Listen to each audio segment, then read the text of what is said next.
بينهم وهم لا يبصرون وسواء عليهم أنذرتهم أم لم تنذرهم لا يؤمنون إنما تنذر من اتبع الذكر وخشي الرحمن بالغيب فبشره بمغفرة وأجر كريم إنا نحن نحيي الموتى ونكتب ما قدموا وآثارهم وكل شيء أحصيناه في إمام مبين واضرب لهم مثلا أصحاب القرية إذ جاء المرسلون إذ أرسلنا إليهم اثنين فكذبوهما فعززنا بالثالث فقالوا إنا إليكم مرسلون قالوا ما أنتم إلا بشر مثلنا وما أنزل الرحمن من شيء إن أنتم إلا تكذبون قالوا ربنا يعلم إنا إليكم لمرسلون وما علينا إلا البلاغ المبين قالوا إنا طيرنا بكم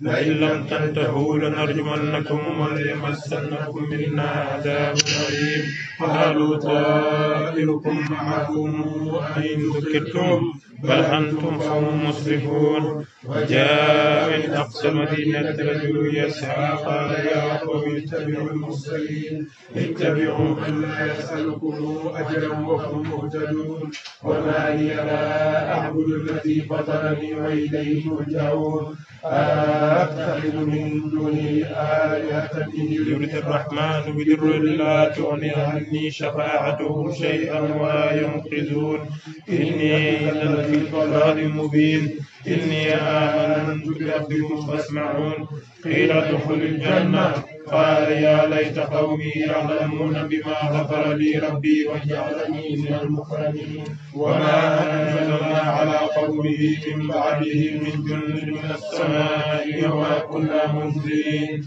إن كانت إلا صيحة واحدة فإذا هم خامدون يا حسرة على العباد ما يأتيهم من رسول إلا كانوا به يستهزئون ألم يروا كما أهلكنا قبلهم من القرون أنهم إليهم لا يرجعون وإن كل لما جميع لدينا محضرون وآية لهم الأرض الميتة أحييناها وأخرجنا منها حبا فمنه يأكلون وجعلنا فيها جنات من نخيل وأعناب وفجرنا فيها من العيون ليأكلوا من ثمره وما عملته أيديهم أفلا يشكرون سبحان الذي خلق الأزواج كلها مما تنبت الأرض ومن أنفسهم مما لا يعلمون وآية لهم الليل نسلخ منه النهار فإذا هم مسلمون والشمس تجري لمستقر لها ذلك تقدير العزيز العليم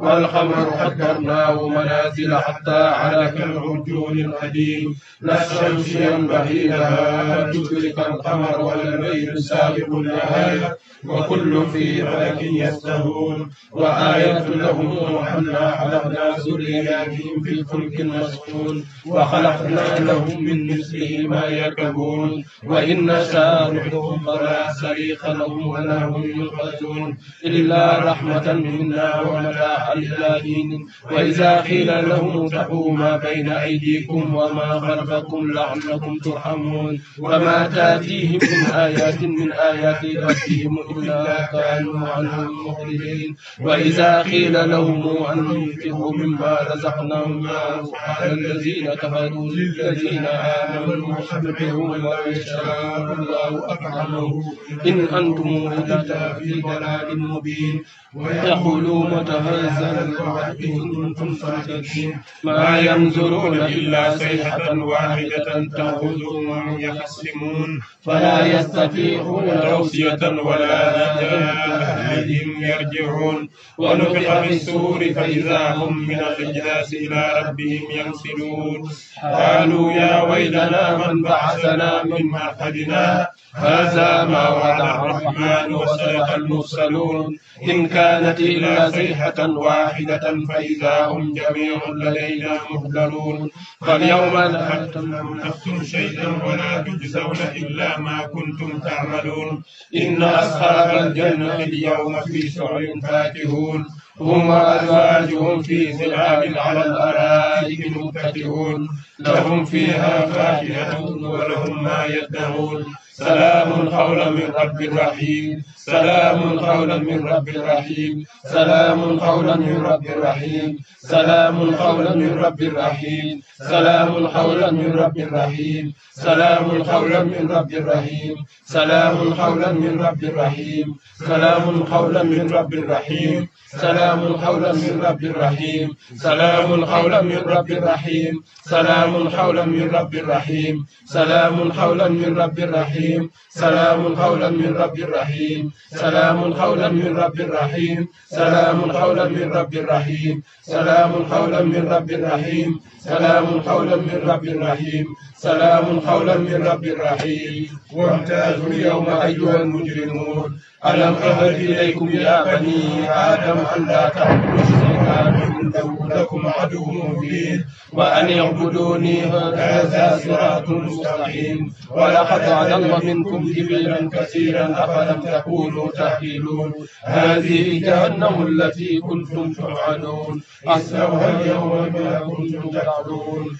اليوم نختم على أفواههم وتكلمنا أيديهم وتشهد أرجلهم بما كانوا يكسبون ولو نشاء لمسخنا على أعينهم واستبقوا الصراط أني يبصرون ولو نشاء لمسخناهم على مكانتهم فما استطاعوا مضيا ولا يرجعون ومن نعمره ننكسه في الخلق أفلا تعقلون لولا علمناه الشعر وما ينبغي له إن هو إلا ذكر وقرآن مبين لينذر من كان حيا ويحق القول على الكافرين أولم يروا أنا خلقنا لهم مما عملت أيدينا أنعاما وهم لها مالكون وذللناها لهم فمنها ركوبهم ومنها يأكلون ولهم فيها منافع ومشارب أفلا يشكرون واتخذوا من دون الله آلهة لعلهم ينصرون لا يستطيعون نصرهم وهم لهم جند مهتدون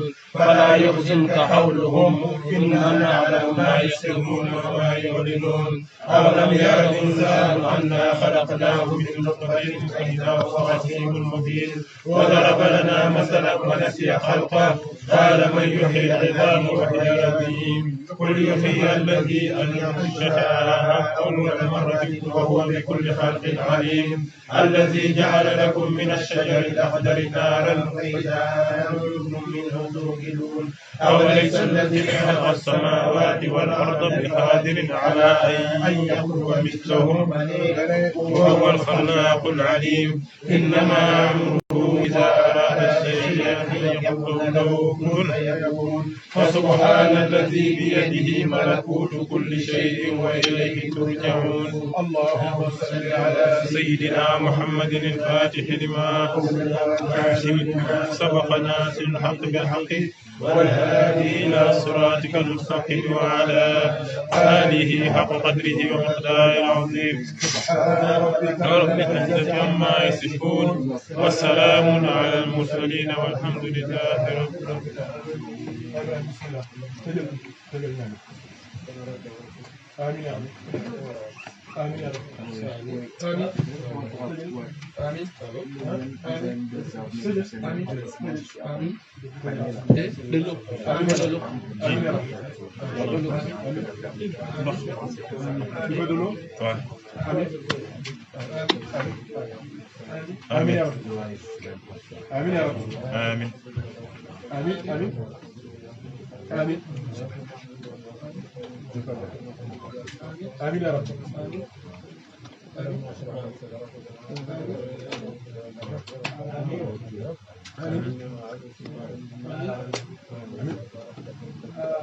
آمين يا رب العالمين. آمين. آمين. آمين.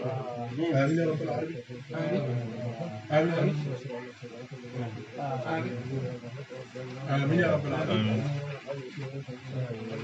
آمين يا رب العالمين. آمين. آمين. آمين يا رب العالمين. آمين. آمين يا رب العالمين. آمين يا رب العالمين. آمين يا رب العالمين. آمين آمين يا رب آمين آمين آمين يا رب آمين آمين يا رب العالمين آمين آمين آمين آمين يا رب العالمين صلى الله عليه وسلم صلى الله عليه وسلم صلى الله عليه وسلم آمين يا ربي آمين يا ربي آمين آمين يا ربي آمين يا ربي آمين يا ربي آمين الحمد لله آمين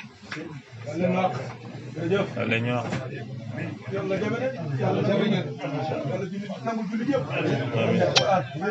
ana saak bi defoon téere yi kaamil bi rek alhamdulillah c'est un bon signe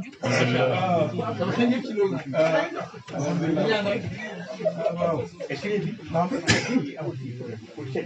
waaw baax na ngelaw li kat baax na ci ma ne ko ngelaw li sax baax na ci waaw alhamdulillah alhamdulillah alhamdulillah alhamdulillah alhamdulillah alhamdulillah assalatu wassalamu ala sayyidina rasulillah sallallahu alayhi wa sallam wa alihi wa sahbihi. Donc nous remercions Allah tabaraka wa ta'ala et nous lui demandons de déverser ses grâces sur notre bien-aimé le prophète Sayyidina Muhammad sallallahu alayhi wa sallam, de même que ses compagnons, ses vaillants sahaba et sa famille pure et purifiée. Et nous demandons que cet agrément continue à se déverser sur toute la lignée, sur tous les hommes.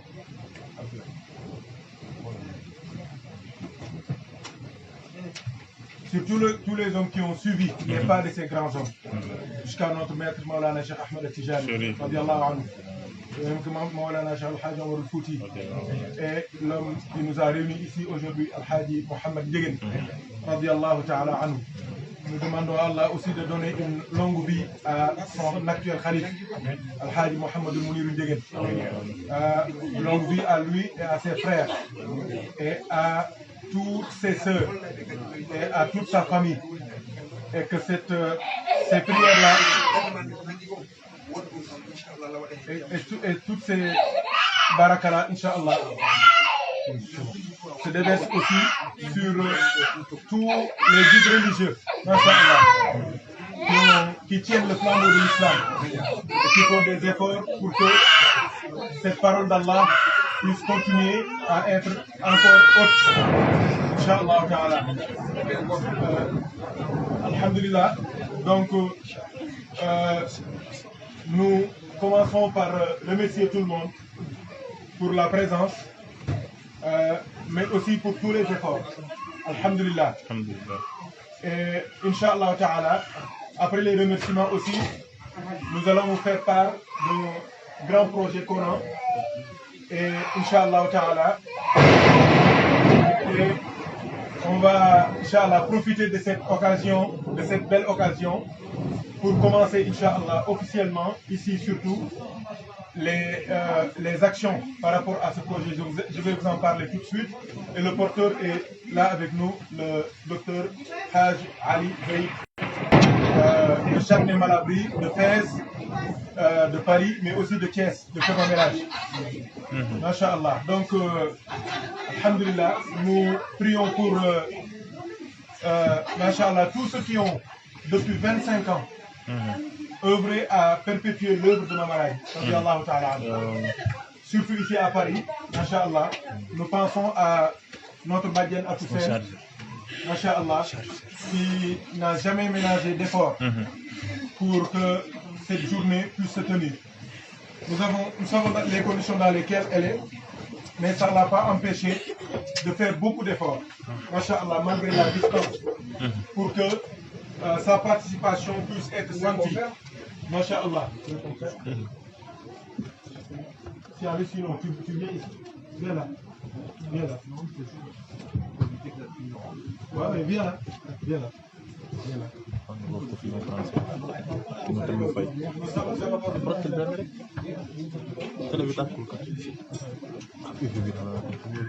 Donc, alhamdulillah, depuis 2012, Masha'Allah, on essaie de tenir ça. Et alhamdulillah, dans la pure orthodoxie, et comme Had Mounirou, comme quand on lui a fait part de l'organisation, il a dit faites comme nous faisons à Thiès. C'est le niveau qu'il nous avait donné. Faites comme nous faisons à Thiès. C'est-à-dire, c'est une journée de prière. Et pas autre chose. C'est une journée de prière. Ah. Donc maintenant, s'il y a autre chose, d'autres organisations, vous le faites comme vous le sentez. Mais la journée de Mamaradi doit être faite comme on le fait, comme on l'a fait à Thiès. C'est-à-dire dans la pure simplicité à l'image de Mamaradi. C'est-à-dire le récital du Coran, les askars, s'occuper bien des invités et parler de lui en tant que modèle qu'on peut suivre dans ses comportements, dans ses enseignements, dans ses œuvres. Et alhamdulillah, depuis ce temps, ça se passe comme ça. Comme Asla dit tout à l'heure, nous pensons aussi à des qui sont déplacés, qui sont dans d'autres pays, machallah, qui sont dans d'autres organisations, dans d'autres projets, qu'Allah les rétribue. Qu'Allah les connaît tous, qu'Allah les rétribue. Machallah, c'est la même chose pour tous ceux qui sont présents là. C'est des fidèles, comme l'a dit mon beau-père tout à l'heure. C'est des gens qui ont toujours répondu à l'appel. Surtout ces années-là, c'était difficile, c'était compliqué pour l'organisation, mais alhamdulillah, quelles que soient les circonstances, on a essayé de tenir le flambeau. Alhamdulillah, c'est une journée de prière, donc on fait des prières.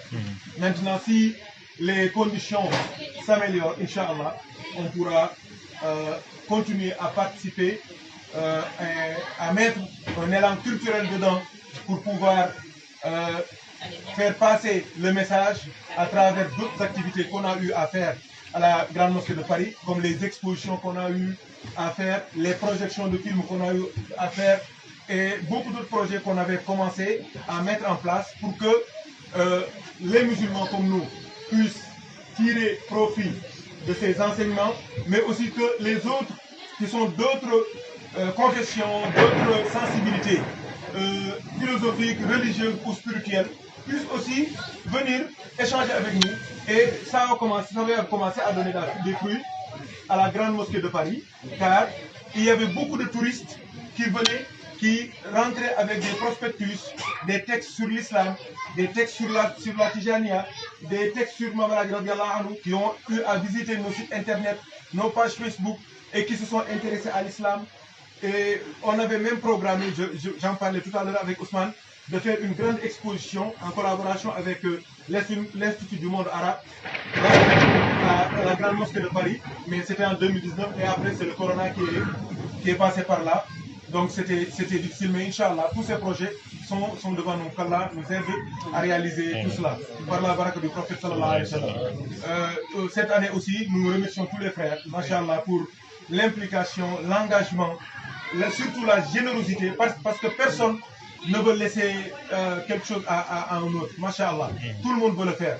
Haj Ousmane, il m'a appelé pour me dire tout ce qu'il me dit, je lui dis ah, c'est occupé, c'est réglé. Il me dit mais les frères aussi, ils doivent penser aux autres aussi, ils doivent nous laisser quelque place quand même, pour que nous aussi qu'on puisse faire quelque chose. Je le dis, nous sommes tous pareils, quand quelqu'un fait quelque chose, c'est pour tout le monde. Et il y avait des moments où, même, Masha'Allah, ceux qui sont loin, même la femme de Pape Abdou, a envoyé son enveloppe pour participer à l'événement. Donc tout le monde est là et nous sommes interchangeables, comme je vous l'ai dit. Nous sommes une grande équipe, hein? Masha'Allah, même le banc est fort. Donc même ceux qui ne jouent pas, ils peuvent faire des choses, Masha'Allah. Qu'Allah continue à nous aider à se souder. Et c'est une grande communauté, il y a beaucoup de gens. C'est sûr que nous tous qui sommes là, seuls les frères guinéens font plus que nous, Masha'Allah. Mais, hein, alhamdulillah, et c'est la même chose pour les deux autres nationalités, hein, Masha'Allah. Et il y a beaucoup d'autres qui sont des Algériens, des Mauritaniens, des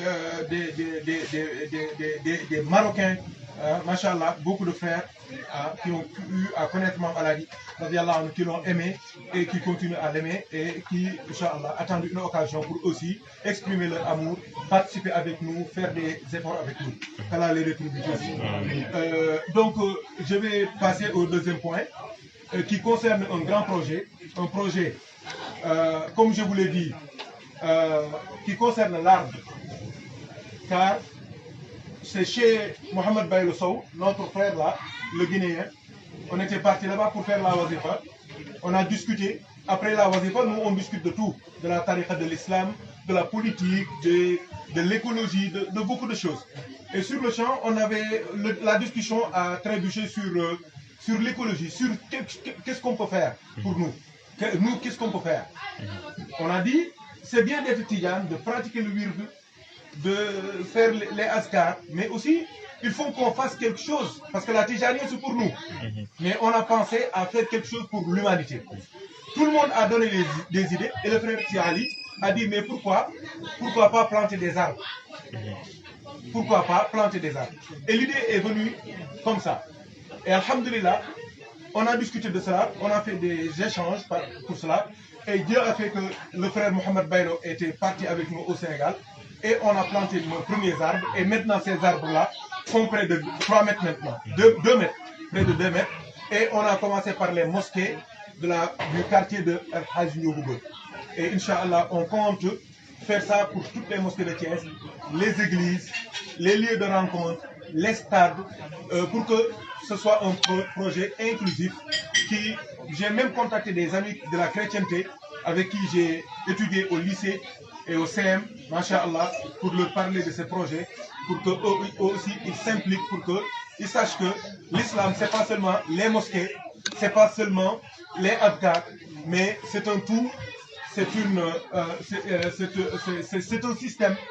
Donc l'écologie, les arbres, tout ça, c'est la religion. Et comme je vous l'ai dit, quand Sia Ali a parlé de ce projet-là, j'avais vu un reportage qui m'a marqué sur la une famille qui était en train de planter des arbres. Et on leur a dit, mais ces arbres-là, il faut au moins 60 ans pour qu'on puisse les couper. Donc le journaliste a dit au père de famille qui plantait les arbres, il lui dit, mais ces arbres-là, jamais tu vas en bénéficier. Il leur a dit, nous, notre fortune vient de ce bois-là, de ces arbres-là. Moi, il leur a dit, moi je suis en train de tirer les profits des arbres que mon grand-père avait plantés. Si je coupe tous les arbres que mon grand-père m'a laissés, moi, mes petits-enfants ne trouveront rien. Donc moi, je plante pour la deuxième génération. Non pas pour mes enfants, mais pour mes petits-enfants. Hier, on parlait du projet. Qu'est-ce qu'on s'est dit, nous aussi? On a dit, ce projet-là, il faut le considérer comme le fait de planter un dattier. Un dattier, celui qui le plante, ne mange jamais les fruits. Il le plante pour ses enfants, ses petits-enfants. Donc, je crois qu'il est temps qu'on réfléchisse un peu comme ça. Et alhamdulillah, c'est un grand projet. On ne peut pas tout dire ici. Mais c'est pour vous informer de cela, pour qu'on ait un même niveau d'information. Et Inch'Allah, le frère Ndiougou ici présent se chargera de créer une page Facebook, une page Instagram et Twitter pour parler de cela, pour que tous les frères puissent y participer. Et on commence par nous, les musulmans. Pour nous, les Tijani. Parce que les Tijani dans le monde font 300 millions. Ils font 300 millions. Donc si la moitié de la tariqa, je ne parle même pas de tous les Tijani, 150 millions de Tijani, si chacun plante un arbre, c'est 150 millions d'arbres. Moi, je ne vois pas quelque chose de plus beau que ça. Ça, c'est un cadeau qu'on peut faire à l'humanité. Et ça peut participer à tout. À l'équilibre du monde, à la sauvegarde de notre écosystème, à la lutte contre le réchauffement climatique, et à beaucoup de choses. Il y a des spécialistes qui connaissent mieux que moi le thème. Et par exemple, si les 150 millions de Tidjane réussissent cela, ils vont contaminer les autres 150 millions. Ça va faire 300 millions. Et ces 300 millions vont influencer les musulmans. On va avoir 1 milliard 800 millions d'arbres sur terre. Et ces arbres-là, on va les parrainer à nos enfants qui vont s'en occuper. Eux aussi, ils vont planter des arbres. Mais le monde va changer. Et on va faire une grande participation. Et alhamdoulilah, quand je finirai ma causerie, le frère Ali pourra même prendre la parole pour pouvoir vous donner encore des informations. Mais attendez-vous, Inch'Allah, dans les jours qui viennent, que le frère Ndiogo vous présente, Inch'Allah, avec des liens, la page sur laquelle on va donner les informations et le suivi, même chez eux, c'est ça qui a sauvé les arbres. C'est que notre section, le mouvement Safina, tous les membres de cette section, chacun a pris un arbre comme son arbre. Il est le responsable de cet arbre-là, c'est lui qui l'arrose, c'est lui qui se charge de la sécurité de cet arbre-là. Et ces arbres-là sont devenus maintenant, ces plantes-là sont devenues maintenant adultes, et la mosquée ne cesse de prier pour nous. Wallahi. Parce que l'imam, il a dit, le vendredi, il avait pitié. Les gens priaient sous un soleil de plomb, machallah. Il faisait très chaud. Et maintenant, il commence à sentir vraiment un ombrage qui les soulage. Et si ça se passe comme ça, Inch'Allah Ta'ala, ça va servir à beaucoup de gens. Parce que Mam a dit aussi, c'est une rahma. C'est une miséricorde d'Allah Ta'ala. Donc c'est pour cela que on profite de son statut de rahma d'Allah Ta'ala, de miséricorde d'Allah Ta'ala, pour lancer ce message-là, pour que tous ceux qui sont là amènent ça, et dans leur cœur, et Inch'Allah Ta'ala, on va faire de sorte que tout le monde puisse participer, Inch'Allah, pour cela. Et on compte, Inch'Allah, on en avait parlé avec Ali, aller en Guinée, faire la même chose au Nigeria, avec les frères Tijani là-bas. C'est un projet national, panafricain, mondial, Inch'Allah Ta'ala, pour que qu'on puisse laisser sur terre quelque chose qui va servir une marque. C'est ça, c'est important. Et ne pas passer comme ça, mais laisser quelque chose, parce que nous avons trouvé une planète qui était bien, mais on l'a détruite. On l'a détruite, cette planète-là.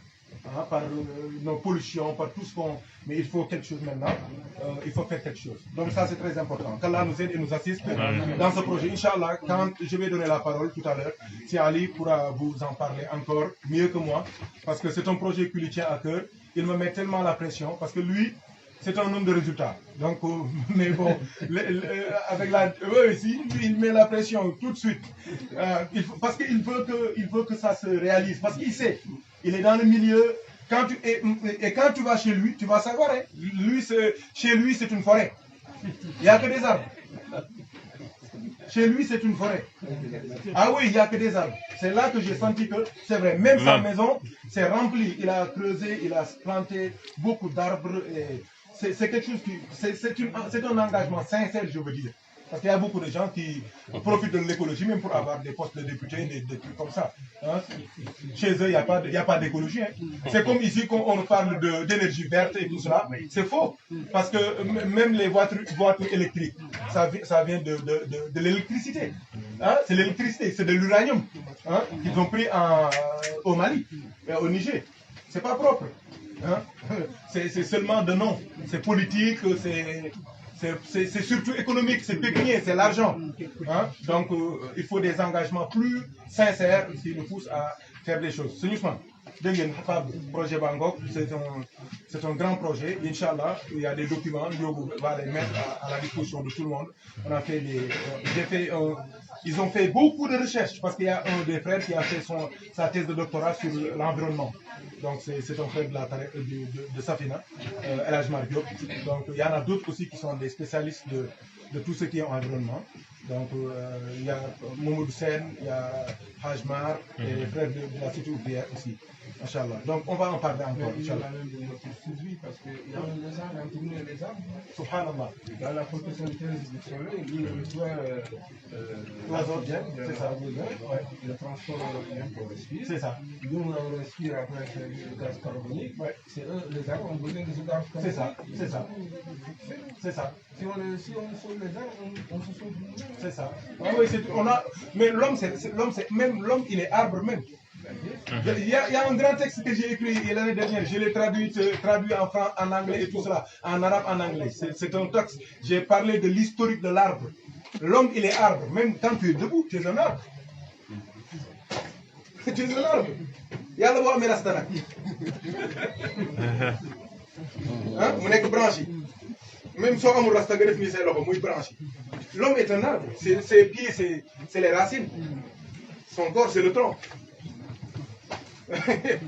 Et l'histoire de l'arbre, l'année dernière, moi j'ai laissé la causerie que je devais faire pour le Gamou.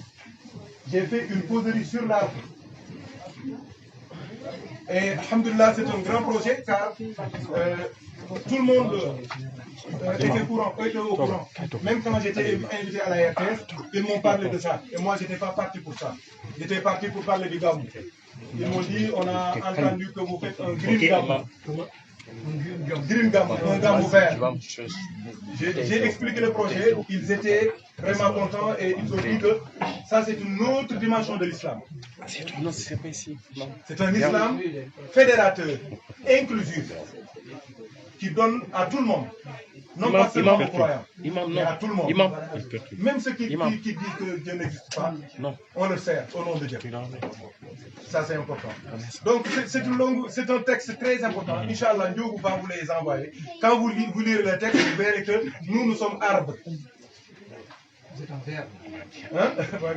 Moi, toujours en verre. C'est ça. C'est ça. Moi, je suis guinéen. Tu vois? Donc c'est ça. C'est ça. Le premier problème du monde, de l'homme, au paradis, c'était quoi? C'est l'arbre. C'est l'arbre.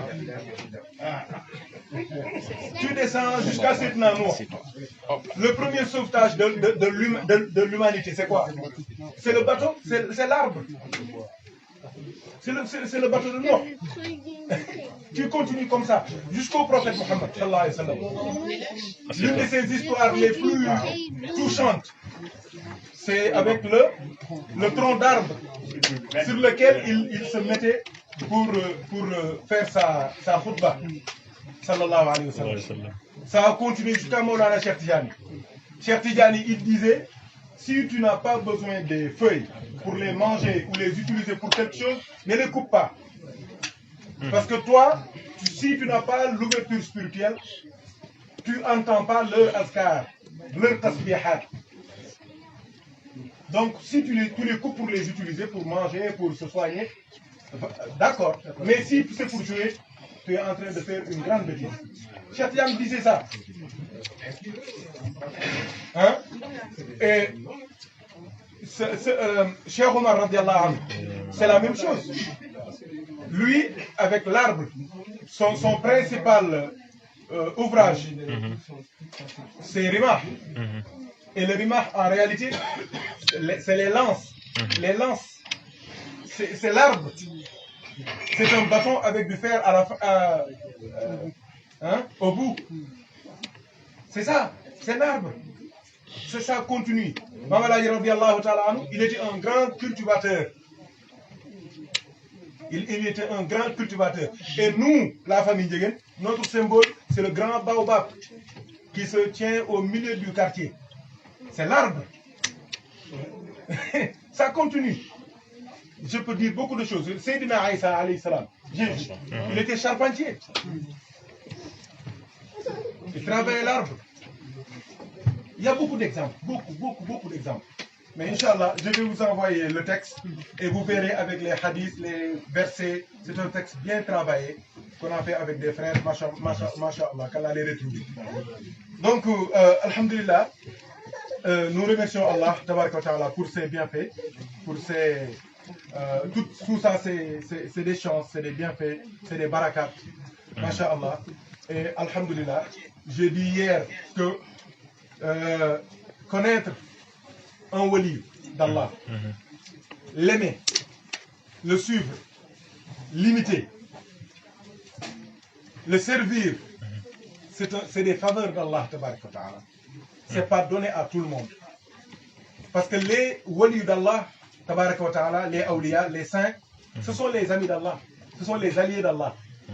Donc, si tu les aimes, ou bien tu les connais, ou bien tu les sers, ou bien tu les suis, tu les imites, c'est parce que Allah t'a choisi.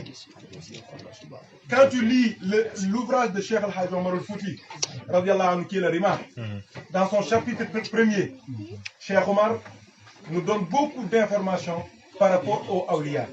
C'est un livre très important. Il nous donne beaucoup d'informations sur les awliya. Il a dit que Allah tabaraka wa ta'ala, quand il veut que un de ses serviteurs, de ses esclaves, profite de ses bienfaits, il le met en contact avec un de ses awliya. C'est la même chose, c'est le revers de la médaille aussi est là. Si Allah aussi veut que tu périsses en enfer, il fait de sorte que tu détestes un de ses awliya. Automatiquement. Et là, tu vas à la perdition. Allah nous en préserve. Donc, aimer les awliya en réalité, c'est un signe d'amour d'Allah tabaraka wa ta'ala. Et Cheikh Omar nous enseigne aussi que les awliya sont plus difficiles à connaître qu'Allah lui-même. Quand il a dit ça pour la première fois, quand tu lis le livre, tu vas dire, mais qu'est-ce qu'il est en train de dire, Cheikh Omar? Ça, c'est très grave. Connaître un wali est plus difficile que connaître Allah. Quand on lui a demandé, Cheikh Omar, pourquoi tu dis ça? Il a dit, parce que Allah, ses œuvres, ses actes, ce qu'il a fait est visible. Le ciel est là, les cieux sont là, la terre est là, les terres sont là, la mer. Depuis qu'on existe là, tout le monde a dit je suis ceci, je suis cela, mais personne n'a dit j'ai créé la terre ou le ciel. Personne n'a dit ça. Depuis les despotes, tous les bandits, les conquérants, tous les comment les appelle encore, les sanguinaires, tout ce que vous connaissez sur terre, depuis Iblis jusqu'à Pinochet, jusqu'à tous les despotes du monde, même Pharaon, personne n'a dit qu'il a créé. Parce que c'est Allah. Donc sa création est là. Il dit, Cheikh Omar, il dit, pourquoi le wali est plus difficile à connaître? Il dit que parce que le wali, il mange comme toi, il boit comme toi, il est malade comme toi, il a des enfants comme toi, il a des problèmes comme toi. Donc, si tu ne parviens pas à transcender son côté humain là pour voir la lumière d'Allah qui est en lui, tu ne pourras jamais tirer profit de lui. Parce que tu vas dire, il est comme moi. Or, il n'est pas comme toi. Parce qu'il y a quelque chose qui est en lui qui n'est pas en toi. Et cette chose-là, Allah l'a cachée en lui. C'est comme un policier qui est en civil. Il te parle, tu lui parles mal. Et si tu réfléchis bien et tu vois des choses à côté, hein? Ah, tu dis non, mais je me suis trompé, je suis allumé. Tu changes de ton sur le champ. Parce que tu ne savais pas. C'est pour cela que le respect doit être automatique. Ça ne doit pas se baser sur la tenue, ou bien ceci, ou bien cela. C'est la même chose pour les awliya. Les awliya se cachent parmi les hommes. Cheikh Omar nous a donné des codes même pour dire comment les awliya se cachent parmi les hommes. Ils se cachent par leur âge, par le fait même souvent de créer des diversions, beaucoup de choses. Il a enseigné beaucoup, j'en ai déjà, c'est des sujets que j'ai déjà traités. Les vidéos sont sur YouTube, vraiment. C'est pour cela que je ne peux pas m'étaler là-dessus. J'ai déjà traité tous ces sujets-là. Mais, alhamdoulilah, donc, Allah, subhanahu wa ta'ala, quand il veut que tu tires profit de lui, il t'ouvre la porte de tes saints. C'est comme la prière. Quand il veut te donner quelque chose, il t'ouvre la porte de la prière. Quand il veut te rajouter quelque chose, il t'ouvre la porte de la reconnaissance, du hamd, du shukr. Quand tu dis à Allah, donne-moi quelque chose, c'est parce qu'il veut te donner. Quand tu dis à Allah, je suis content de ce que tu m'as donné, c'est parce que Allah veut te donner encore, il t'ouvre ces portes-là. Qu'Allah nous donne et qu'Allah nous rajoute encore. Et qu'il nous augmente, et qu'il nous augmente, et qu'il nous augmente. Comme vous le savez, l'homme qui nous rassemble aujourd'hui, Al-Hadi Mohamed Ndieguene, radiallahu ta'ala, comme je vous l'ai dit, il n'est pas de notre coutume même de parler de lui. C'est les gens qui vont même chercher à le connaître.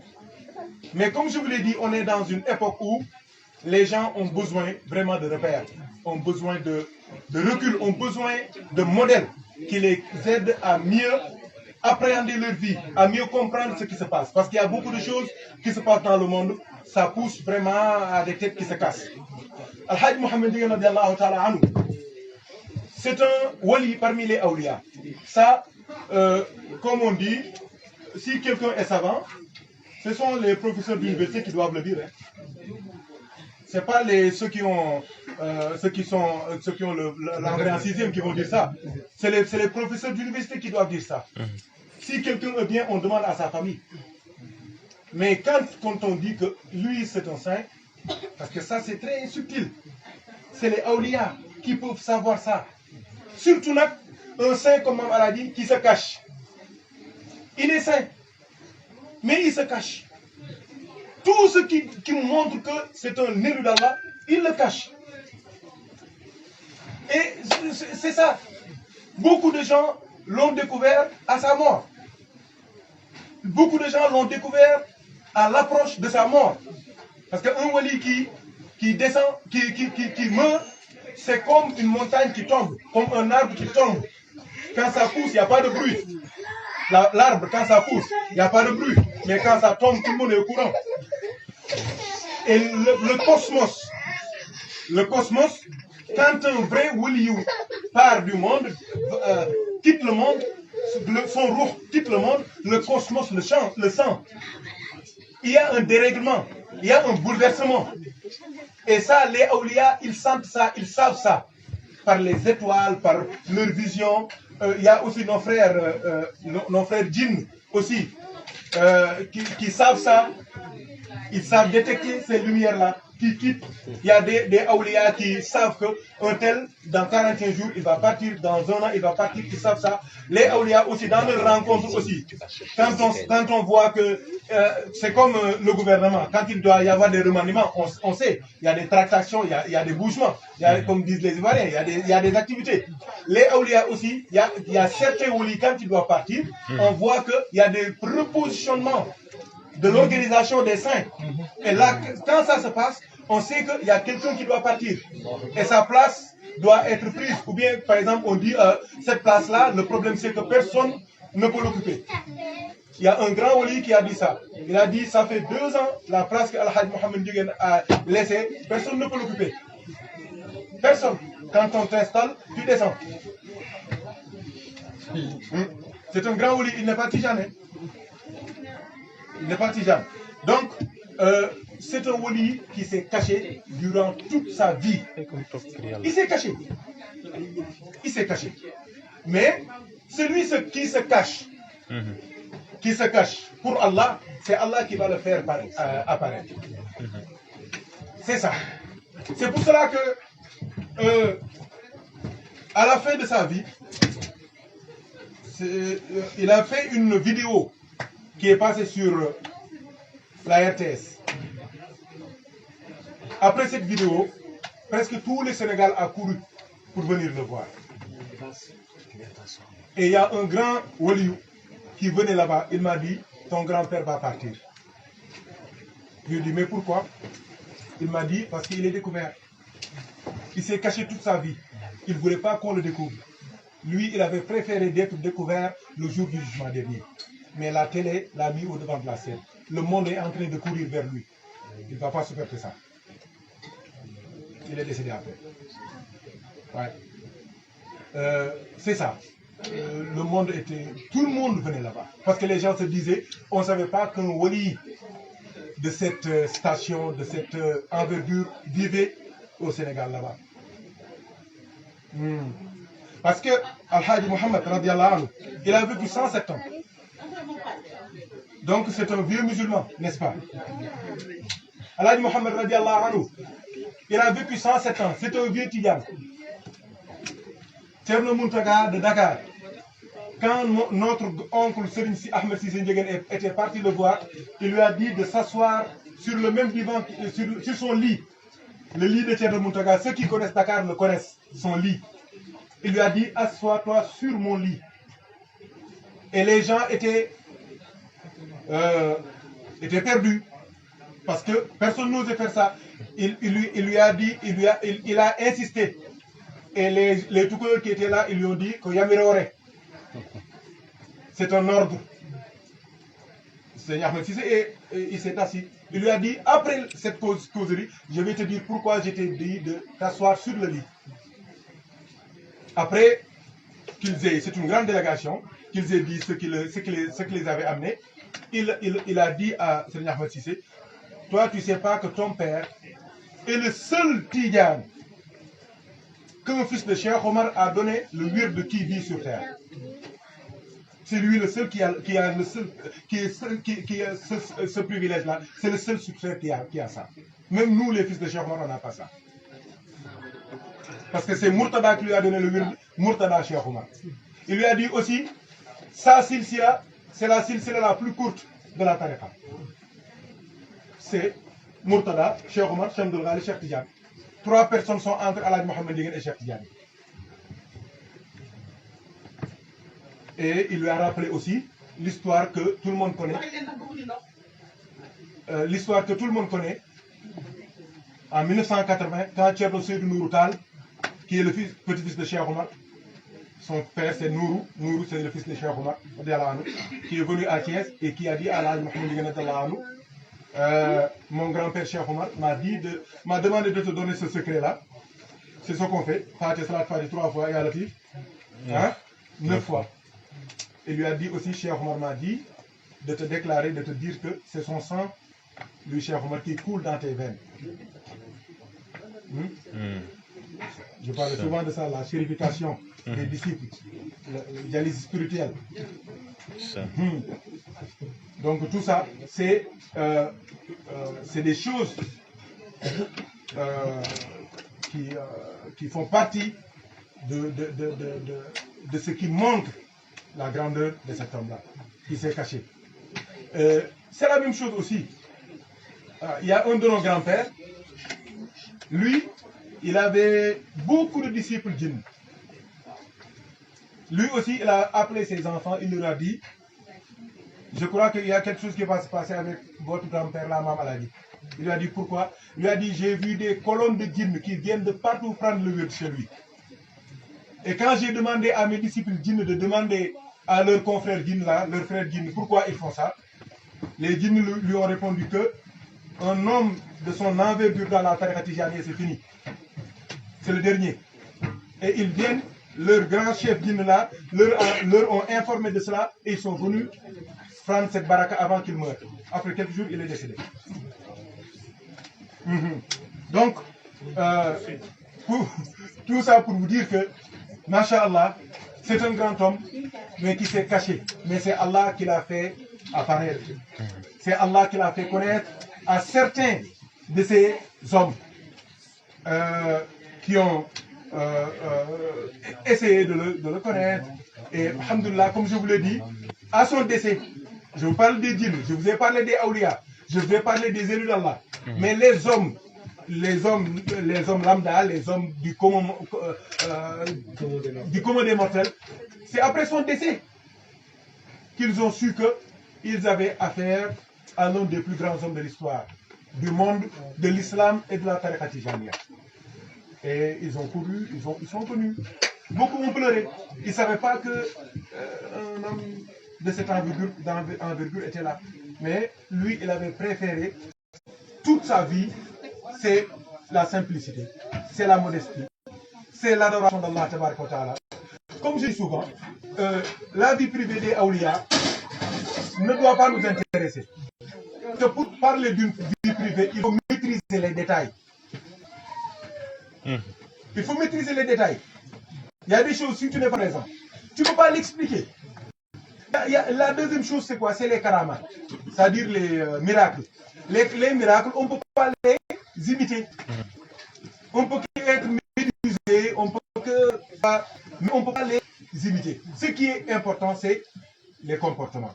Radiallahu ta'ala anhu, durant toute sa vie, c'était ça. C'était la pratique religieuse, stricte, comme il le faut, comme Allah le veut. Les prières canoniques, les 5 prières à la mosquée, c'était ça. Les prières canoniques à la mosquée.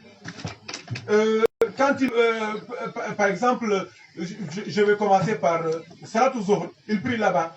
Asr, il prie là-bas. Et quand il prie le Asr, il reste là-bas jusqu'au Maghrib. À Maghrib, il fait la wazifa. Il fait la wazifa, il attend Aïcha. Il prie Aïcha, il rentre à la maison. Il mange avec les gens.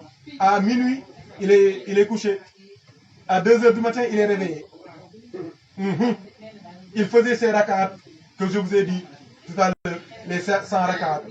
Et tous les awrat qu'il faisait. Le récital du Saint-Coran. C'est ça qu'il faisait jusqu'au Fajr. Il va à la mosquée. Quand il va à la mosquée, j'ai sauté beaucoup d'étapes, mais c'est dans les causeries, j'ai déjà fait, c'est sur YouTube. Donc, à la mosquée, la prière du Fajr. La prière du Fajr, la wazifa. La wazifa, il sort, il prie pour les gens. Il ramène tout le monde à la maison pour que les gens puissent manger, prendre le petit déjeuner avec lui. Après cela, qu'est-ce qu'il fait? C'est les baptêmes, c'est les décès, c'est l'enseignement. C'est l'enseignement. Il enseigne le Coran lui-même. Et les sciences religieuses. Les gens qui venaient prendre le wird, les gens qui avaient des problèmes, les problèmes sociaux, le fait d'assister les personnes. Il donnait la dépense quotidienne à plus de 5 personnes par jour. Normalement, même moi qui vous parle là, plusieurs fois je suis parti prendre le riz qu'on devait mettre dans la grande marmite pour donner ça à des pauvres. Plusieurs fois. Moi je l'ai fait, il y a beaucoup d'autres qui l'ont fait. Il donnait à tout le monde, il aidait tout le monde. C'est comme ça qu'il continuait toute la journée. Et l'heure de jour revient, il va à la mosquée. C'était sa vie. Le récital du Saint-Coran, comme je vous l'ai dit, c'était 20 hizib. Donc chaque 3 jours, il terminait le Coran. N'est-ce pas? 3 fois 2, ça fait 60 hizib. C'est ça, c'était sa vie. Avec le récital de Seifi. Et c'est pour cela que c'était sa vie. Et ça, depuis sa tendre enfance, il avait comme ça. Il fait partie des gens qui ont sauté l'étape de l'enfance. Et la preuve, c'est que le jour, le dimanche, où il a appelé toute sa famille pour leur parler, hein, il a parlé le dimanche, lundi, mardi, mercredi, jeudi, il est décédé. Hein? Le mercredi avant, il était parti voir son père. Hein? Il était parti voir son père qui était enterré depuis 1936. Et chaque vendredi, il mettait sa main et touchait son corps. Il disait, ah, mon père, depuis qu'on l'a mis sous terre, son corps est resté intact. Je lui dis, ton père, c'est un grand homme, mais toi aussi, ta main est longue.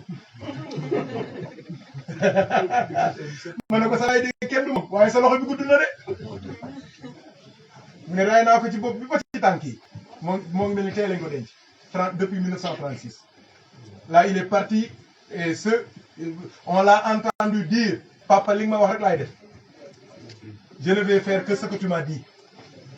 Donc il était parti pour parler de lui, des transitions et que la mort était proche. Donc il a parlé à sa famille. Il leur a dit, mon père, quand il m'a parlé, comme je vous parle là, il est resté 6 mois avant de mourir. Mais moi, ce qui me reste, ce n'est pas beaucoup. Il parlait de combien de jours alors?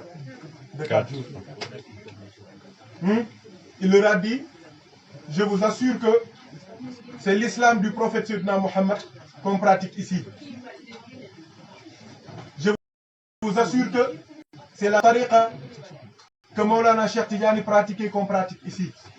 C'est ça que mon père m'a donné et je n'y ai rien rajouté, ni rien diminué. C'est resté intact. Il leur a dit, depuis que j'ai reconnu mes 2 mains, la main gauche et la main droite. Je me suis jamais assis sur un lit, sur le lit d'une femme que j'ai pas mariée. Jamais.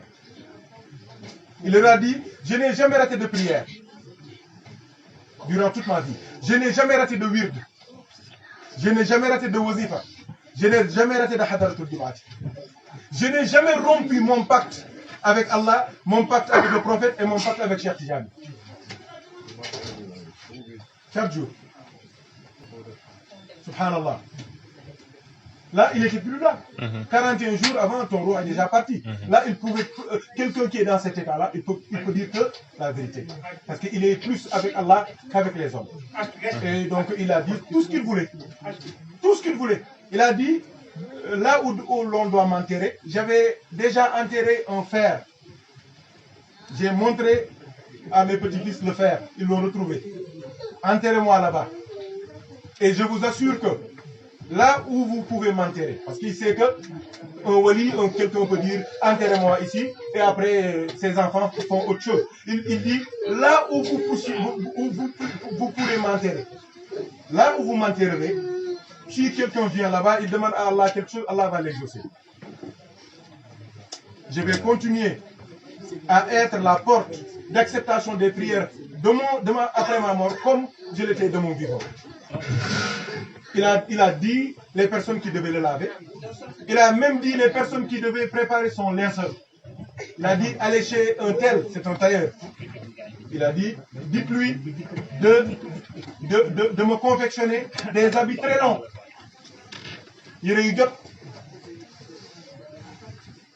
Subhanallah.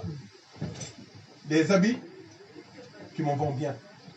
C'est pour cela que il y a des choses, il y a une façon qu'il a dit qu'on le fait comme ça. C'est comme ça qu'on lui a fait. Il a dit pour que le jour du jugement dernier, je me lève comme ça, devant toute l'humanité. Subhanallah. Ah. Donc c'est comme ça. Donc il a dit à tout le monde, soyez unis, faites ce que je vous dis de faire. Si vous le faites, vous aurez tout ce que vous voulez. Celui qui fait autre chose, qu'il prie pour lui-même. Il dit à Serigne Mounirou, je te demande d'être patient, d'être endurant. Mounir. Serigne Mounirou Mounir. Serigne Mounirou Mounir. Voilà quoi, Serigne Mounirou Mounir. Patience, patience, patience. Ce ne sera pas facile, mais sois patient. Donc il dit, celui qui fait ce que je dis, il aura ma prière. Celui qui ne le fait pas, priera pour lui. Donc il a dit tout ce qu'il voulait, tout ce qu'il voulait, tout. Alhamdulillah, et ça a continué comme ça jusqu'au jeudi à 15h15, Masha'Allah, hein, comme ça. Parce qu'il était resté jusqu'au mois d'août sans aucune pluie à Thiès, au Sénégal même. Quand il faisait ce qu'on appelle nous le Baounan, c'est une cérémonie ancestrale pour implorer la pluie. Nous on appelle ça Baounan. Je ne sais pas vous les Peuls, qu'est-ce que vous dites?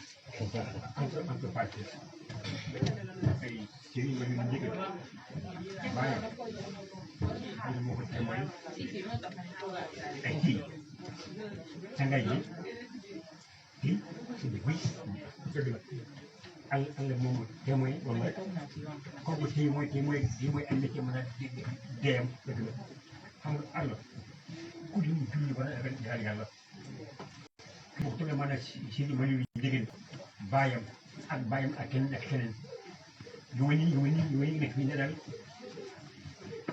day ñëw indi barke indi yitte indi fu la fayda day ñëw fekk ñuy jëm maanaam seen centaine d'années quoi te maanaam daal suñu bi waaw Amin tañ bokk. ay téeméer oui Amin. bu ñu jógee beneen bi Allah Muhammad def na sa salaam ak suñu man jigéen ak bayam ci man jigéen boo jee di xam daal est-ce que moom kilifa général ci yar def di fay yaru tey ànd ak yaru Dëgg la jërëjëf dégg ngeen li muy junj. Parce que un wali il est en harmonie avec Dieu, en connexion avec Dieu. Et quand tu es en connexion avec Dieu, tu es en connexion avec toute la nature, toute la créature. Je vous ai dit que quand on faisait cette cérémonie-là, il y a un vieux sérère de Thiès qui leur a dit si vous saviez ce qui allait se passer là, vous arrêteriez votre cérémonie là. Parce qu'un grand baobab va tomber. Eux, ils ne comprenaient pas. Si l'eau tombe là, ça va tomber avec un grand baobab. C'est un vieux sérieux qui leur a dit ça. C'est pour cela qu'Allah Mohammed radiallahu anhu, ce mois d'août là, la première pluie est tombée le 14 août. Son roux, quand il montait au ciel, l'eau tombait. C'est pour cela qu'il y a une grande relation entre lui et l'eau. C'est ça qu'il veut dire. C'est-à-dire ces jours-là, c'était très chaud, tous ces jours-là. Machallah, aujourd'hui, ce matin, je me suis réveillé, j'ai vu que le climat est tellement doux. Machallah, ceux qui connaissent Mame Alhaji, vraiment ont eu le cœur lourd. Ouais, parce que ça leur a projeté dans, il y a 25 ans. Ouais, c'était le même climat, avec la même tristesse. Bon, mon gars. Donc, ce que je voulais dire, c'est que c'est un homme, radiallahu ta'ala anhu, qui a œuvré pour être vraiment un esclave d'Allah, un serviteur d'Allah, tabaraka wa ta'ala, dans le vrai sens du terme. Il a su préserver son nuit, son nuit, d'églome, il a su la préserver. Et il y a des preuves de cela. Quand tu préserves ton nuit, tu fais des efforts pour ne pas écouter ce que Allah ne veut pas que tu écoutes.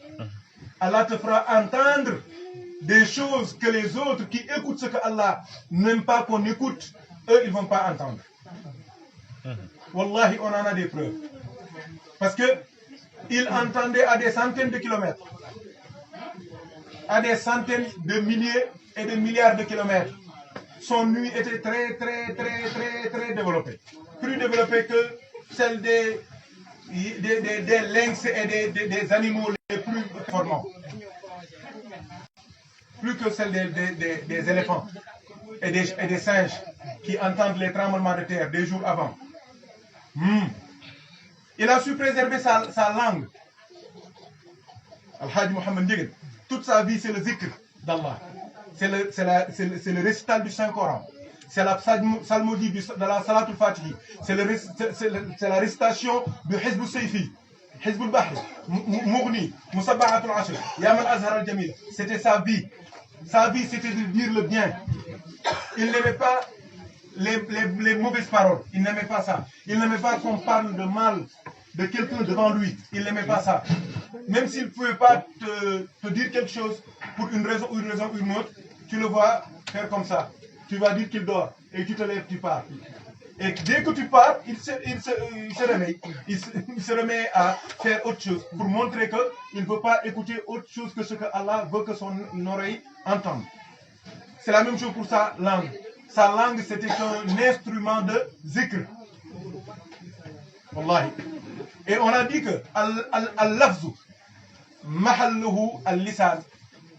La langue, c'est très important. Parce que l'islam, si tu viens, tu commences à pratiquer pendant 150 ans l'islam, sans dire ashhadu an la ilaha illallah wa ashhadu anna Muhammad Rasulullah, tu n'es pas musulman. Il faut le dire. C'est pour cela que la langue est importante. La seule exception, c'est avec qui, Ousmane? Il y a des musulmans qui sont sourds-muets. Comment on fait avec eux, Ousmane? Leur shahada, c'est quoi? C'est leur acte. Quand on les voit aller à la mosquée, quand on les voit ne pas manger, c'est ça qui est leur shahada. Il y a plein de bobos.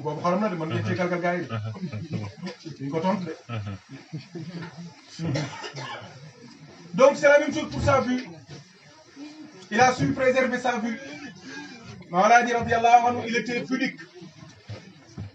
Comme une fille qui n'était pas mariée, qui n'est pas encore mariée. Wallahi, il te regardait comme ça, un peu. Il n'osait pas faire comme ça. Il était toujours comme ça. Hein? Il était très pudique, masha'Allah.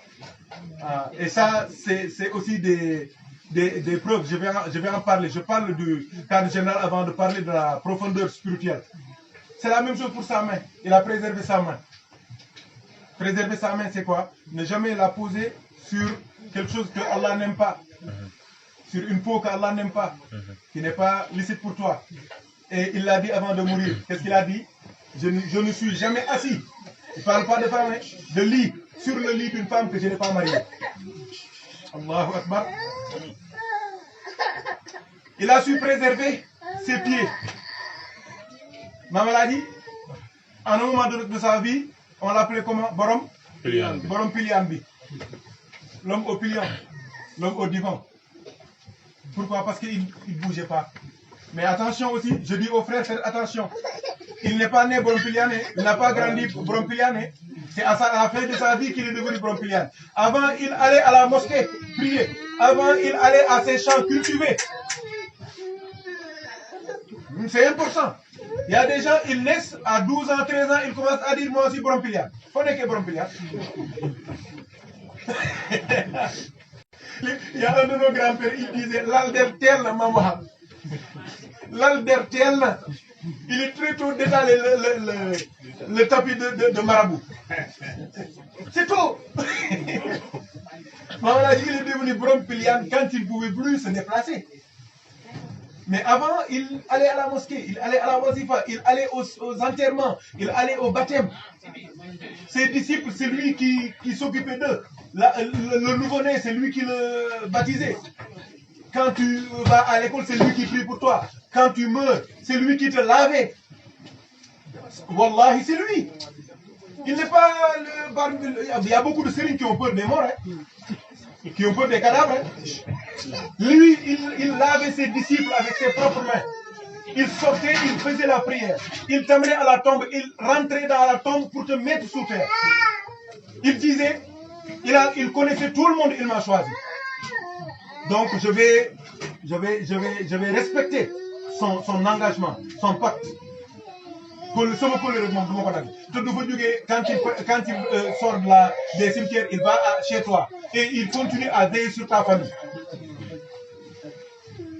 C'était ça, hein? C'était ça, Al-Hajj Mohammed. Ses pieds. Donc quand il les a utilisés pour travailler à la sueur de son front, il les a utilisés pour aller faire le bien, mais à la fin, Allah l'a honoré. Il était resté sur son pliant et il réglait tous les problèmes du monde, spirituel comme temporel. Waaw. Wala yu bu dem ba jaar xamatoo foo jëm ci moom ngay daw ñëw. Wala yi laa wax de. Ba ma taalibe yi mel ni. La troisième chose, c'est quoi? C'est le sexe. On ne peut pas être un élu d'Allah quand on trimballe partout. C'est pas possible. Parce que ce que Allah a mis en toi, cette semence-là, en réalité, c'est une lumière. C'est une lumière. C'est une lumière. Et la preuve, c'est que c'est avec ça que tes enfants naissent.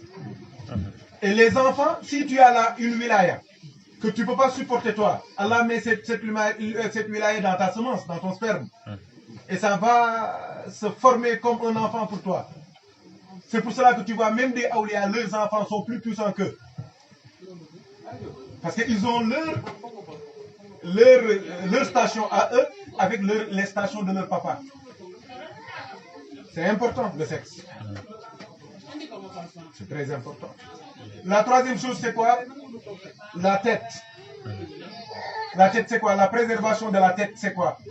C'est le fait de chercher la science, de connaître Allah, de connaître le prophète, sallallahu alayhi wa sallam.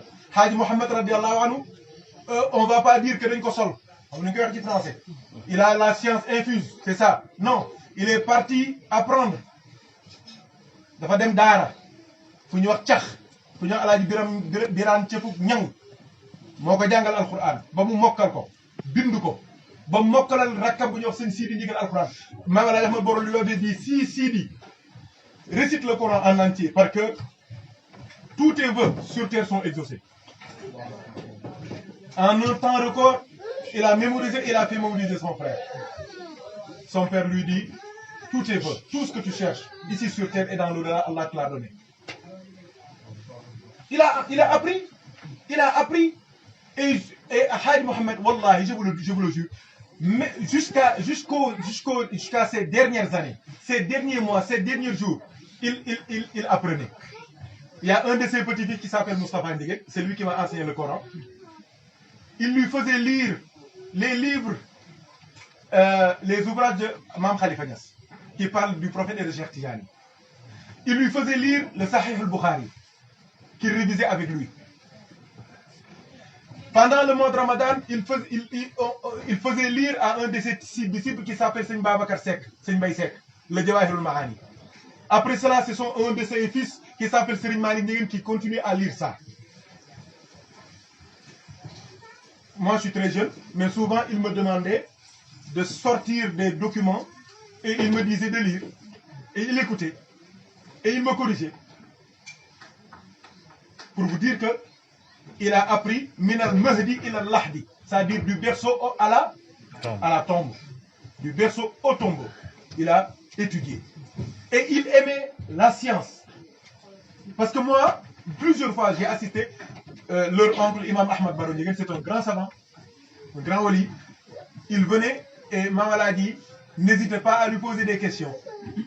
Et Imam lui disait, toi, cette question que tu poses, tu la connais mieux que nous. Mais tu veux apprendre la modestie aux enfants, à tes disciples, à l'assemblée. Parmi les questions que Maman avait posées à Imam, auquel j'ai assisté, à laquelle j'ai assisté, il lui a demandé pourquoi, quand on prie, on fait comme ça. Et Imam de lui dire, la Kaaba de la prière, c'est vers où? La direction de la prière, c'est vers où? La Mecque. Vers la Mecque, vers la Kaaba. Il a dit, la Kaaba de la prière, c'est vers là. Mais la Kaaba du doigt, c'est vers là. Lui aussi, quand il y avait ces assemblées-là de sciences, il écoutait. Mais souvent, ses interventions montraient que c'est un océan de savoir. Il donnait des réponses à des questions qui ont taraudé tous les esprits, qui ont continué à trotter et à trottiner dans les têtes des gens. Et personne... C'était très difficile pour les gens de répondre. Par exemple, l'existence des mouches. Les mouches, oui. Pourquoi les mouches? Il a dit que... C'est lui qui parlait. Il a dit qu'il y a des odeurs qui se dégagent de l'homme. Les mouches, Allah les a créées, c'est pour absorber ces odeurs-là. Ah, et la preuve, moi, ko gis muy ngand ngandul dafa gisugul néew, surtout néew bu commencé soppeeku. Xeetu nit, l'homme il a une odeur terrible quand il est mort. Moo tax il faut être modeste. Il faut être modeste. Il faut être modeste. Moi, je suis grand laveur de mort. Ah oui, on va commencer, parce que c'est toi l'aîné ici, s'il y a quelqu'un qui je t'appelle.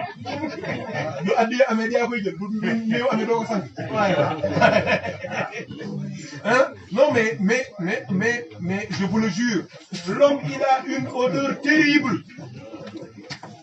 Le mort, il a une odeur terrible.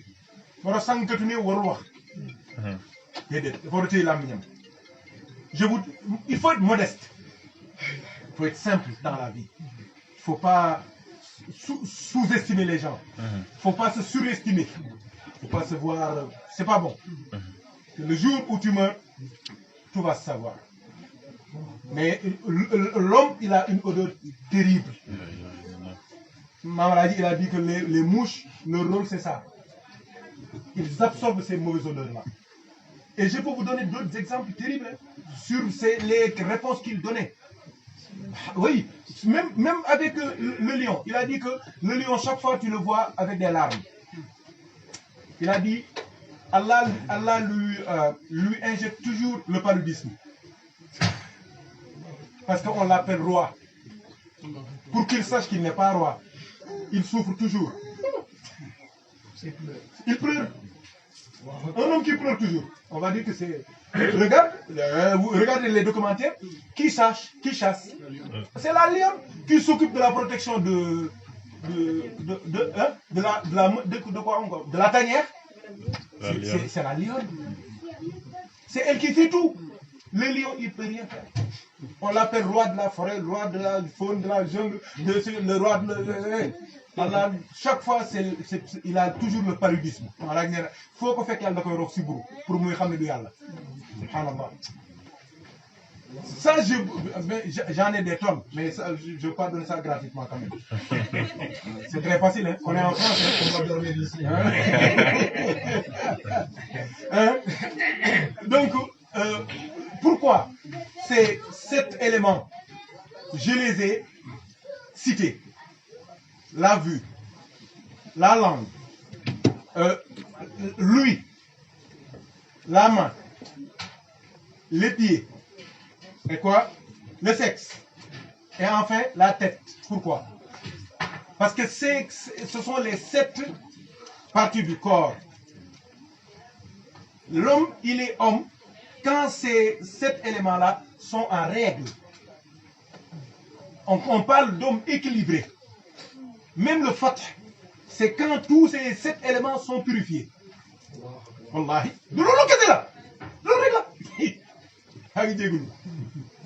L'eau règle. Adi ki Allah l'eau règle. Moi c'est juróom ñaari cëri 7. L'eau que c'est là. L'eau mooy wilaya. Li wuli. L'eau mooy wilaya. L'eau mooy aljana. Li do ko amul do dem aljana. C'est les 7 éléments. Les 7 parties de ton corps, quand c'est purifié, tu es sauvé. C'est pour cela que tout le travail se fait. Pourquoi nous, notre génération-là, on a des problèmes spirituels? Pourquoi? Parce que c'est très difficile de régler cette partie du corps. Tu peux ne pas écouter la musique, mais dehors, tu regardes... tu regardes même pas, mais tu vois. Même si tu ne vois pas, on t'impose de voir. Parce que tu vois, tu regardes à droite, il y a plus grave. Tu regardes à gauche, il y a plus grave. Tu regardes, c'est plus grave encore. Tu regardes, c'est plus grave encore. Comment tu peux être sauvé? Tu échappes pas. Qu'Allah nous pardonne nos péchés. La langue, c'est la même chose. Et la langue a évolué, Ousmane. Autant on faisait les péchés avec la langue, on parlait. Maintenant, on fait les péchés avec quoi? Avec les doigts. Les doigts sont devenus nos langues.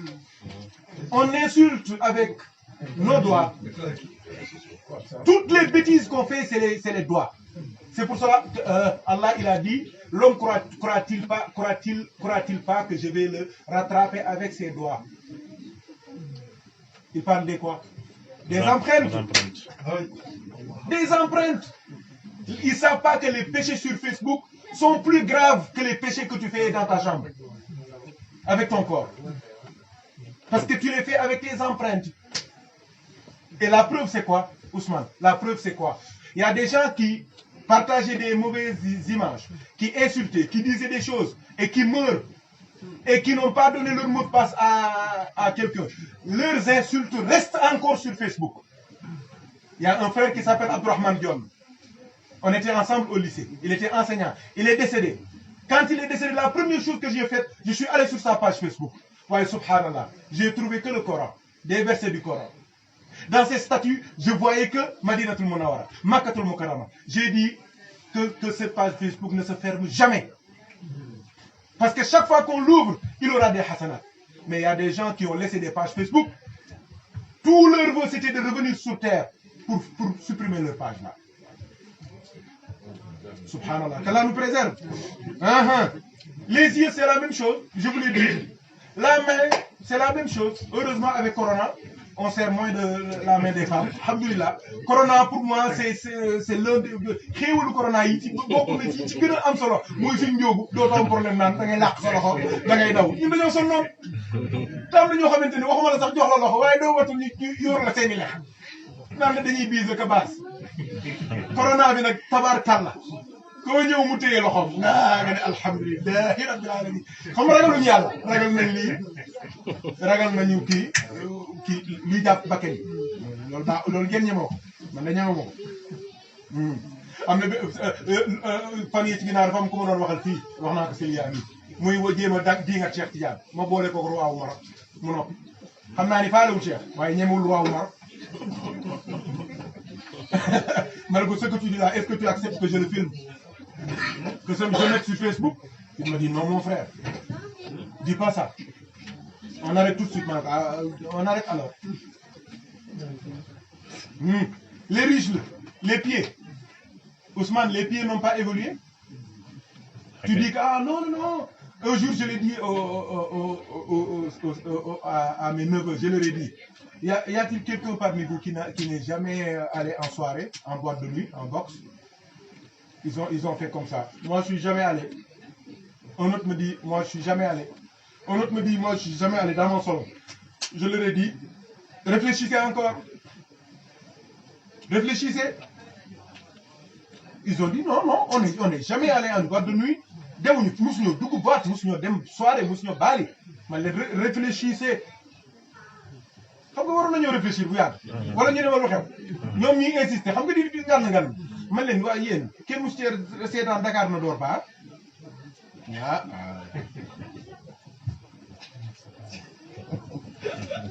concert en direct yi sur Facebook sur YouTube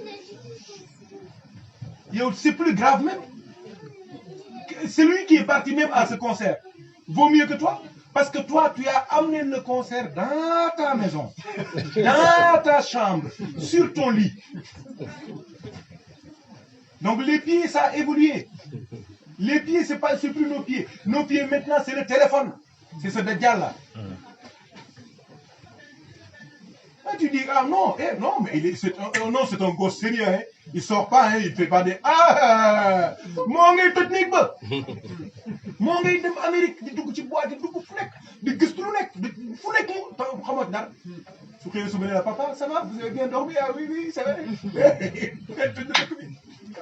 c'est ça le malheur. C'est pour cela que maintenant il faut être vigilant. Il faut vite être vigilant. Il faut les regarder quand ils sortent de leur chambre, hein, chercher une double clé, regardez. Sinon, c'est des chats qui errent. Ils t'amènent des serpents dans la maison.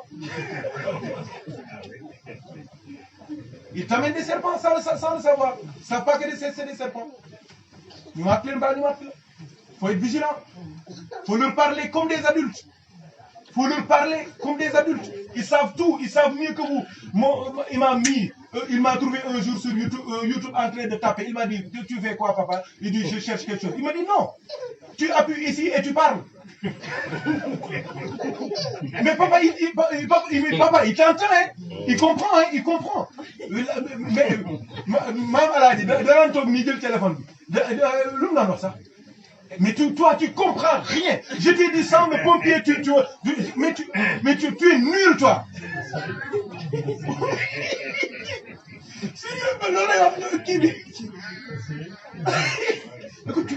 Mais il est nul. Je lui dis Sam le pompier, il me met, mais tu es nul, tu comprends rien. Mais réfléchis. Il me dit, papa, tu appuies ici et tu parles.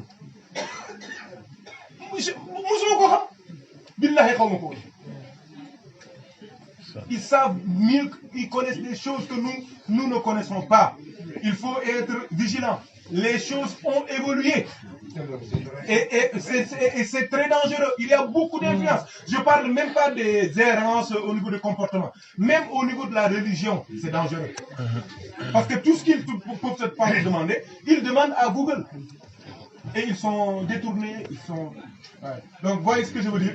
Donc, la tête, c'est quoi maintenant? La tête aussi, elle a évolué. Par exemple, il y a beaucoup de gens, ils ne savent plus s'ils sont africains ou européens ou occidentaux, ils ne savent plus. Ils sont mélangés. C'est un melting pot dans la tête. Ils ne savent plus ce qu'ils sont devenus. Il y a aussi les stupéfiants aussi. La tête doit être préservée. La drogue, c'est dangereux. L'alcool, c'est dangereux. Et il y a des nouvelles formes de drogue. Il y a des nouvelles formes d'alcool. Hein? Il faut être vigilant. C'est ça. Donc, Al-Hajj Mohammed Dieguène radiallahu ta'ala anhu, pourquoi Allah lui a donné cette envergure, cette station, ce niveau? C'est parce que ces 7 éléments, il les avait purifiés depuis sa tendre enfance. C'est pour cela que Allah lui permettait d'écouter, d'entendre jusqu'au 7e ciel. Wallahi, wallahi. Il disait, je n'ai jamais fait un sujoud sans entendre les fourmis qui sont à la 7e terre. Oui, te loolu lu am la yooyu sax dama dugg am na ci xale yoo xam ne sax góorgóorlu nañ bay àgg ci loolu yàlla yàlla dimbali. Quelqu'un est venu un jour, wallahi j'ai tout écrit, ça je l'ai écrit. Quelqu'un, c'est son petit-fils. Il lui a dit, Mam, xanaa déggoo yi may wax. Wallahi, c'est une histoire, je ne veux pas en parler parce que ça va savoir. Et c'est son histoire. Il a dit, Mam, xanaa déggoo yi may wax, Mam, tu m'entends pas? Wallahi, Mam, elle a dit de lui dire, ah, je peux ne pas t'entendre, mais tous les askars des malaïques, je les entends, jusqu'au 7e ciel. Il lui a dit, wow, il lui a dit, tu viens d'où? Il lui a dit, je viens de Dakar. Il lui a dit, c'est faux. Tu viens pas de Dakar. Parce que je sens l'odeur d'un wali. Tu viens d'un wali. Nga toog de. Ay wax ni maa ko fekk de ay kii de. Mu ne ko ci diw nga jóge. Ça c'est l'odeur d'un tel saint. Quelqu'un est venu prendre le wird, il lui a dit non, tu as déjà pris le wird. Tu as déjà pris le wird. Ça c'est les chers complets. Hein? Mais des versificateurs, c'est pas un versificateur, c'est pas un poète. Tu cherches les mots, mais le poète c'est les mots qui le cherchent. Pourquoi? Parce qu'il a préservé son nuit. C'est pour cela qu'il entend tout. Il avait même, cette histoire-là, vous la connaissez bien, avec Mamra Wangom, radiallahu ta'ala anhu, qui est aussi leur grand-père, eux. Al-Hajj Rawan, radiallahu anhu, Hajj Mohammed, radiallahu anhu, il a raconté quand Allah l'a honoré au paradis. Hajj Mohammed, il a raconté toute l'histoire, toutes les péripéties, tout ce qu'il a vu là-bas. Il a dit, il est resté pendant 40 jours sans manger. Il faisait semblant seulement de prendre quelques cuillères. Quand on lui a demandé, il a dit, ce que j'ai goûté là-bas, c'est resté dans mon ventre.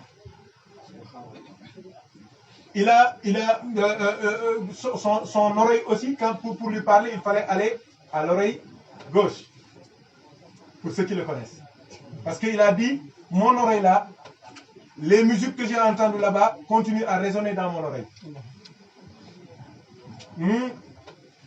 C'est Mam Gourla de Ousmane. Il a préservé sa langue. C'est pour cela que Allah lui a donné quoi? Al-Ijaba. Koubari wax, doam Ijaba. Allah ne donne pas les portes de son acceptation, de l'acceptation à celui qui parle beaucoup ou bien qui parle mal. La langue doit être purifiée, lavée, désinfectée par le dhikr, par la lecture du Saint-Coran, par les bonnes paroles et pas autre chose. Et celui à qui Allah veut confier ses secrets, il ne parle pas beaucoup. Il y a même certains jobs ici, les agents secrets, les agents de la DGSE, ils n'ont même pas d'amis. Ils ne parlent pas. Ils peuvent rester ici pendant longtemps. Il y a certains jobs, quand tu les as, mais tu ne peux pas parler. Quand tu chuchotes à l'oreille des grands, mais tu ne peux pas parler beaucoup. Les majordomes ne parlent pas beaucoup. Les sages-femmes ne parlent pas beaucoup. Les pharmaciens ne parlent pas beaucoup. Regardez si Ali, il est resté là. Pendant 6 ans, il est là. Il ne parle pas. Pourtant, il connaît les secrets de beaucoup, des centaines de personnes, des milliers de personnes. Parce qu'il suffit de voir ton ordonnance pour savoir de quoi tu souffres. Si tu as le sida, il le sait. Un pharmacien ne doit pas parler beaucoup. Un médecin, il ne doit pas parler beaucoup. Mais un sérigne ne doit pas parler beaucoup parce que les gens ont confiance en lui. Les gens lui parlent de leurs intimités, de leurs problèmes. Regardez, chaque fois, ils font des vidéos sur YouTube. À un tel, ils sont pas ils sont rien. Il faut préserver sa langue pour que ce que Mme Amidia me l'a dit. Mme Amidia, c'est notre grand-mère. Un jour, elle m'a appelé, il m'a dit, Mor bul kafak samam. Billahi momako. Bul kafak samam. Bul kalantok mom. Il est à un niveau, même s'il joue avec des paroles, Allah exauce ça. Oui, il me l'a dit. Mu ne bul kaf ak moom bul séq ak moom loolu même lu ko bëggee bu ko def àgg na ci loolu mu ne ma ton grand-père il est dangereux c'est une bombe mu ne ma les gens ne le connaissent pas mais moi je le connais. Un jour je lui ai demandé mais qu'est-ce qu'il lui a donné tout ce qu'il a, parce qu'un jour elle m'a beaucoup parlé sur lui. Je lui ai dit mais est-ce que tu crois qu'il doit être le secret qui est derrière tout ça? Il m'a dit muñ. Mu ne ma sama dafa mën a muñ. C'est quoi muñ? La patience. Sabre. C'est quoi ça en wolof? Mooy muñ. C'est en wolof? Hein? C'est en wolof? Muñ. Oui, c'est wolof oui. C'est la patience. Parce que les Joulois aussi disent muñ. Muñu. Oui. On partage ça. Ah muñu. Vous dites muñal. Muñ. Machallah. Alhamdulillah. C'est la preuve que le seul élément que tout le monde doit se retrouver, c'est sur ce sujet. C'est ça. Billahi, mon frère. Ce jour-là, elle m'a révélé des choses que j'ose pas dire. Il m'a dit, ton grand-père, c'est un grand homme. Wallahi, mon frère. Il est comme le baobab là qui est au milieu du quartier. Rien ne peut l'ébranler. C'est un homme sans complexe. Personne ne peut l'impressionner sur terre. Il a tout vu, mais il est resté lui-même. Il m'a expliqué, ça je ne vais pas dire publiquement. Il m'a dit, c'est un as de la patience. Beaucoup de choses il pouvait régler, il laissait passer. Il pouvait dire, il se taisait. Il savait tout. Et il faisait comme s'il n'a rien entendu. Ça, c'est les grands hommes. Mais quand on dit que dans le homme, quand on dit que dans fan ngay nekkee sang nit da ngay jéggale di jëlale di bàyyi muy jàll di jékku di baale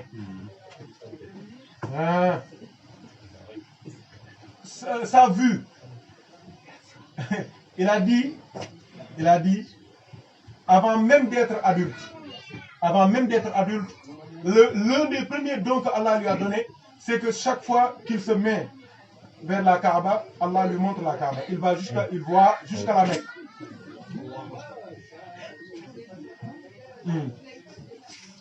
Il voyait jusqu'à la Mecque.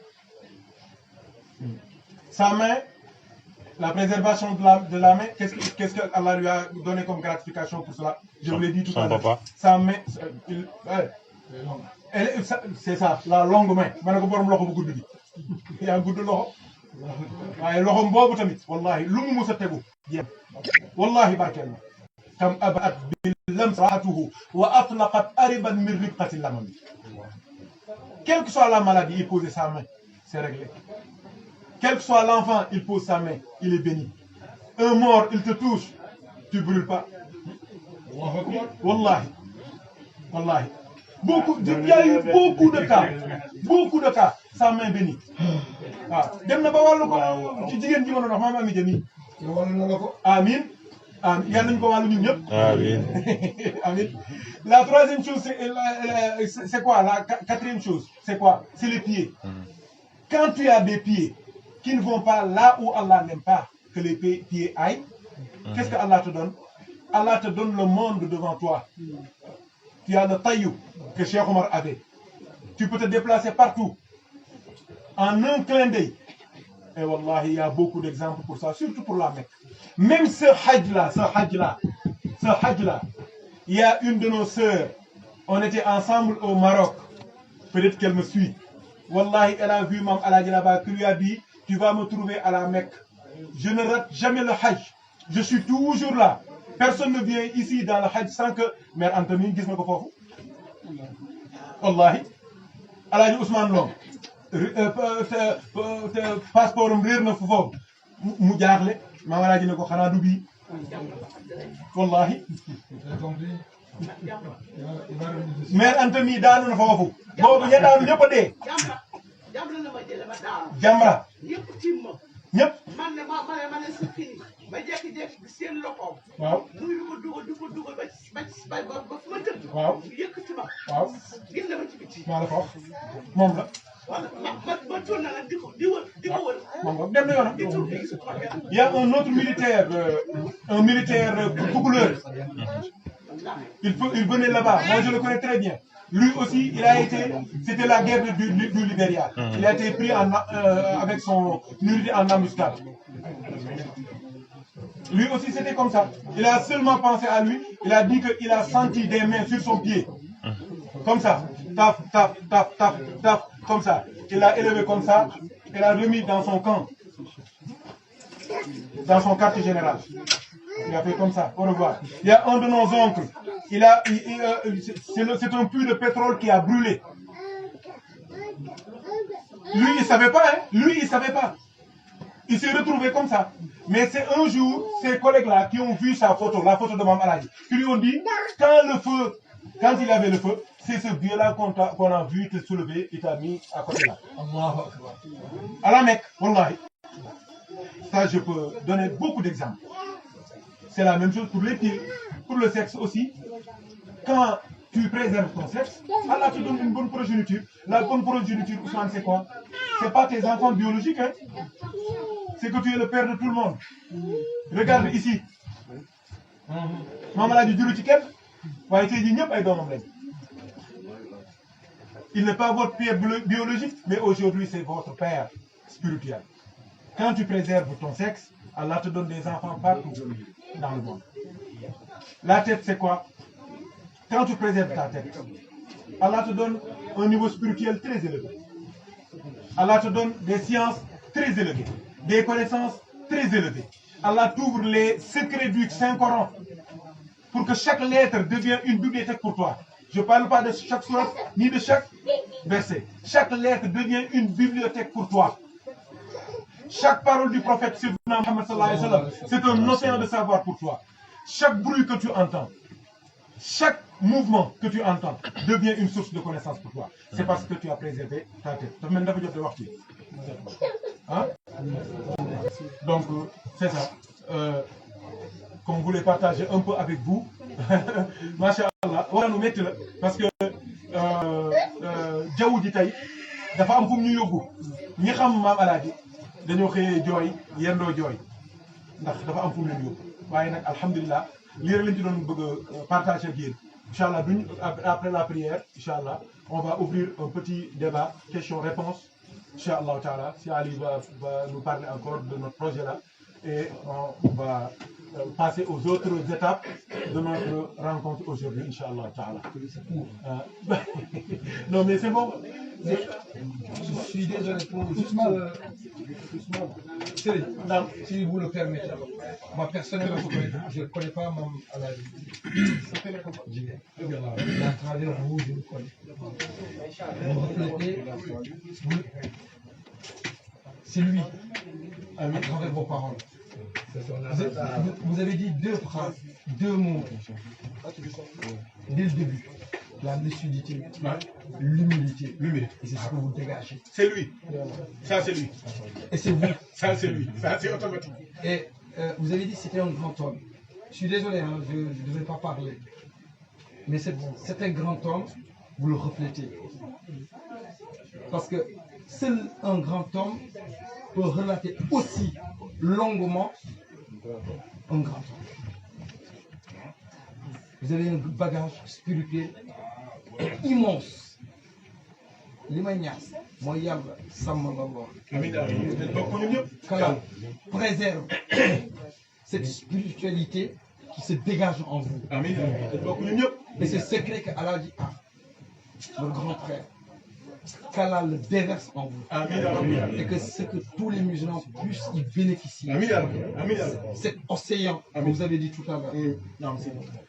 yal na yàlla def loolu si amiin dañ bokk ñu jàll. amiin dañ bokk barke ñu Cheikhouna ñëpp. Tidiane. Chérif radiyallahu anhu sunu xarit. Je suis désolé mais macha allah. On est ensemble. Kala vous présente. Amiin. Amiin. Je suis désolé mais asalaamaaleykum. Ouais, c'est ça. Ouais, ouais, mais ça c'est Hachimi. Il est généreux lui. Non, c'est la réalité. Vous nous avez amené sur une dimension exceptionnelle.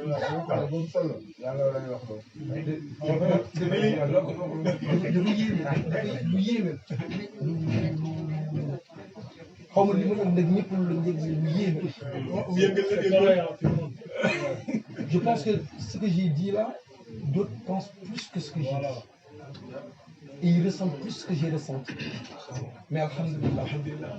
Tout à l'heure, le verset que j'ai dit sur le Coran, le dernier verset que j'ai lu, je me disais à celui-là, je me dis alhamdulillah, lorsqu'on finissait le Coran.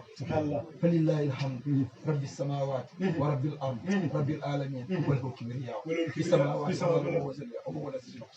c'est le dernier verset que j'ai lu. Subhanallah. Et c'est ce regard-là que je le regarde. Alhamdulillah.